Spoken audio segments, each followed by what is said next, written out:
Welcome to another video of our online course on curriculum development and quality assurance. In this video, I will introduce to you the American scholar Benjamin Bloom and his well-known taxonomy of cognitive skills. In addition to that, we will learn in this video how this taxonomy can help educators to plan their lessons and how they can formulate expected learning outcomes. Perhaps you have seen this gentleman before. This one is Benjamin Bloom, a US-American professor of psychology who was a lecturer and researcher at the University of Chicago. In 1956, Bloom became very well known because together with his research group he developed taxonomies of skills in 3 domains: the cognitive domain, the affective domain, and the psychomotor domain. A taxonomy, by the way, is simply a classification or a scheme to order elements. Although Bloom dealt with taxonomies of skills in the 3 aforementioned domains, the one for the cognitive domain became most famous. And this is also the one we are going to focus on in this video. And this is what the famous taxonomy of cognitive skills looks like. As you can see, it is structured as a hierarchical order. Its basic assumption is that learning takes place from simple to difficult, and Bloom created a taxonomy that comprises 6 levels of cognitive skills to classify them from lower level cognitive skills to higher level cognitive skills. The first version of Bloom's taxonomy was ranging from knowledge as the lowest level of cognitive skill, over comprehension, application, analysis, and synthesis, to evaluation as the highest level of cognitive skill. However, when we speak about Bloom's taxonomy today, we do not refer to this original concept, but we usually speak about a revised version of the original taxonomy. In 2001, Lauren Anderson and David Kratwohl revised Bloom's original creation. Anderson was one of Bloom's students, and David Kratwohl was a partner of Bloom in his research group. They made the following changes to Bloom's original taxonomy. First, they changed the wording from nominalized verbs to active verbs. So application becomes applying, evaluation becomes evaluating, etc. Second, knowledge was substituted by remembering. And third, they changed the order of evaluation and synthesis and substituted synthesis by the more general word creating. If you are interested in getting to know more about the background for these changes, you will find the respective references at the end of this presentation, but I will not go into detail on that in this video. So how can Bloom's taxonomy support educators? As you will have noticed, Bloom's taxonomy supports the concept of the shift from teaching to learning, because it does put a focus on the cognitive skills of the student and not on the teaching skills of the lecturer. The taxonomy can be seen as a toolbox that can help educators to plan their teaching activities in order to support learning processes. And since the taxonomy assumes that learning takes place from simple cognitive skills to difficult cognitive skills, it can provide a framework to structure study programs, but also modules or courses. This can be done by following the steps of the taxonomy, that is, starting by letting your students first define or explain an element before increasing the level of thinking about this element. First defining a right triangle, then explaining its characteristics, comparing it to other geometric shapes, arguing for or against some right triangle related idea, then finally designing a novel use of the right triangle in design or architecture, for example. In this process, all students start at the same point, recognizing and defining, and then move up Bloom's taxonomy. And the create level on top of the taxonomy can serve as a flexible ceiling that can stretch in order to meet the needs of even the most advanced understanding by the best students, and at the same time it can still serve as a goal for students that might struggle. So the taxonomy can be seen as a pathway for guiding the teaching and learning process. Concretely, it can help us to structure this pathway by defining learning outcomes on different levels. As educators, we want our students to move up the ladder of Bloom's taxonomy and to acquire certain cognitive skills. So, we can set these cognitive skills as our learning outcomes of study programs, modules, or courses. Usually, we can associate different active verbs to the different levels of Bloom's taxonomy. And these verbs later can be used to formulate our learning outcomes precisely.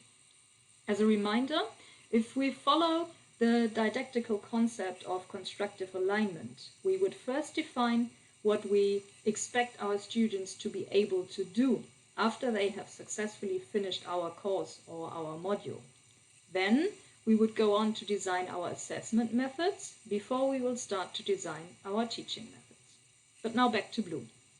On the lowest level, remembering, students can recognize and recall relevant knowledge. When we formulate our learning outcomes, we would use verbs like define, repeat, etc. On the level of understanding, we assume that the student can construct meaning from what he or she has heard or read.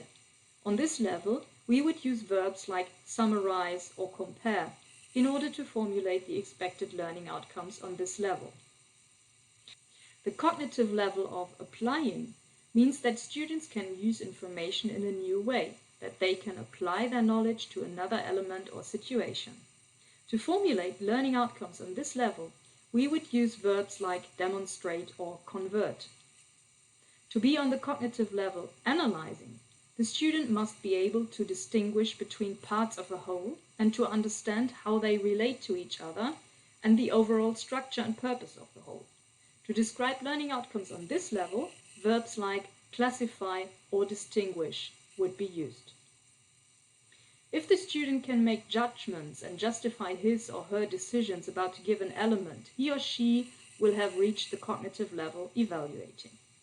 Here, verbs like measure or debate are an appropriate choice to formulate learning outcomes.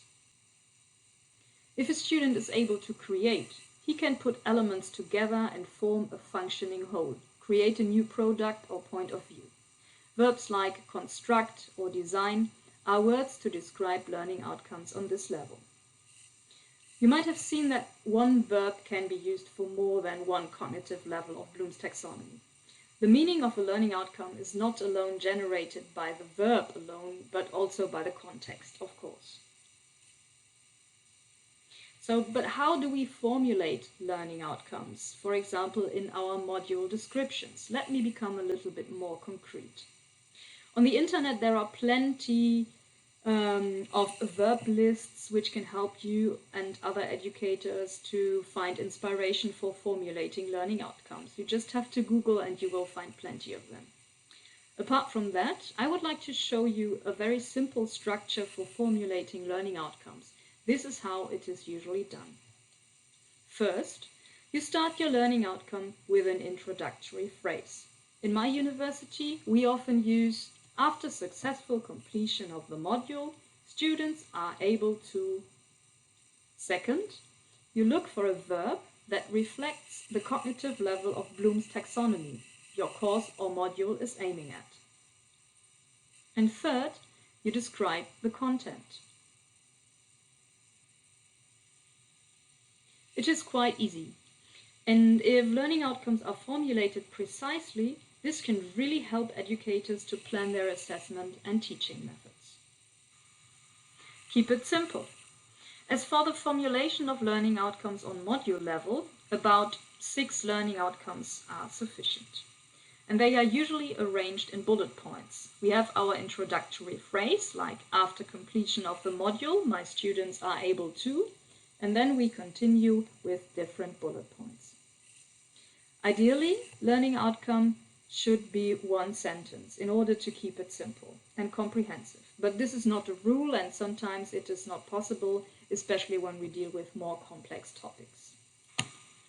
Speaking about keeping it simple, One should also try to avoid complicated formulations or abbreviations, because the expected learning outcomes have to be comprehensible for students who are not yet familiar with the subject matter, and externals, like, for example, reviewers of an accreditation agency.